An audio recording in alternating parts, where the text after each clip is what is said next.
Hey everyone, today we're going to talk about the 80mm 1.7 for the Fuji GFX system.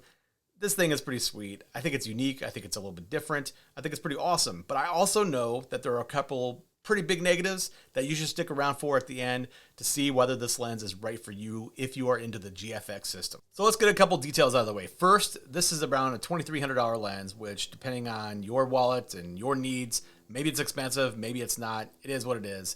Another thing is that the 1.7 aperture is unique for medium format. So allegedly, what I've heard is that this is one of the widest aperture lenses available for any medium format system. So awesome, Fuji, good job there. Also, the lens is 80 millimeters on medium format, so that equates to around 63 millimeters in full frame terms. So it's a little bit of a weird spot between 50 millimeters and 85 millimeters.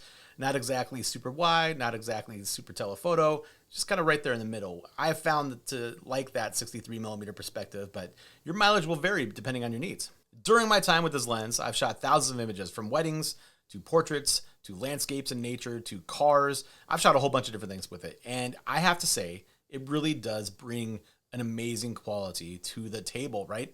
And here's why. Even at 1.7, even at the widest aperture, this lens is incredibly sharp.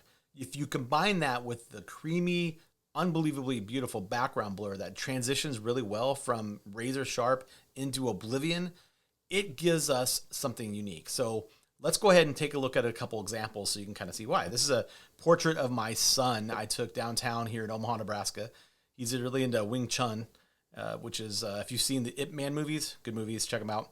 But it's an incredible portrait, and it's locked into his eyes. When you zoom in, the amount of detail that's there is just stunning. And the transition between that really razor sharp focus and the background and then all the way to the very back, that's just pretty awesome, right?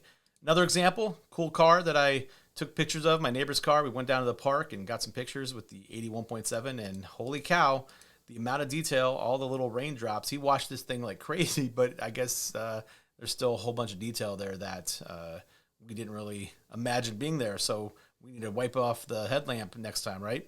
But it gives you an indication of the incredible ability of this lens to be sharp at 1.7 and then to have some really nice and beautiful background blur going all the way to the back.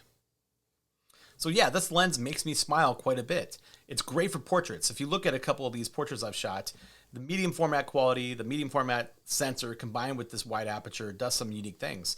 So I'm not super far away, I'm not zoomed in, and yet in this portrait, I'm able to get to context, I'm able to get the background, and I'm able to get my wife in beautiful focus here. So if we zoom in a little bit, or quite a bit, you can see that she's really sharp, and yet the background is really blurry. It gives us that separation without zooming in. I normally have to, like on my other Fuji stuff, use like a 90 millimeter or, the 56 millimeter, and I'd be a little bit closer in.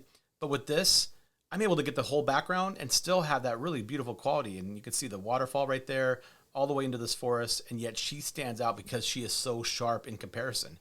At a wedding I did, again, just incredible sharpness combined with that beautiful background blur. If we zoom into his face, it's just insane how much detail is there. It's just kind of wild and almost too much, right? But you can always soften things a little bit. But it just looks absolutely incredible. This is one of those portraits, and through this whole wedding, I was saying wow quite a bit because I kept telling my wife, hey, come up and look at this. We used to shoot weddings together, and so she was like, wow, that's pretty crazy. And it is. It's pretty stunning. This lens with the GFX system does some amazing things for portraits.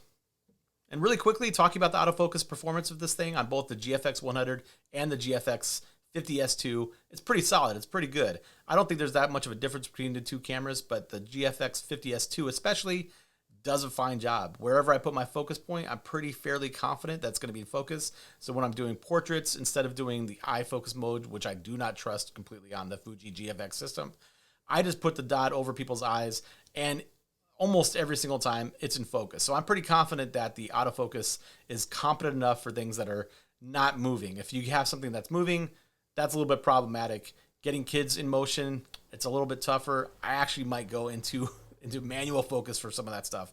The big glass just doesn't move very quickly in there.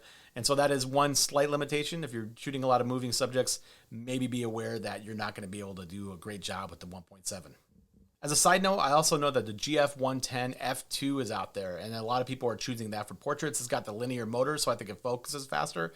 But the reason I chose the 81.7 is because it's a little bit more versatile, especially for me. I like to be a little bit closer to my portrait subjects.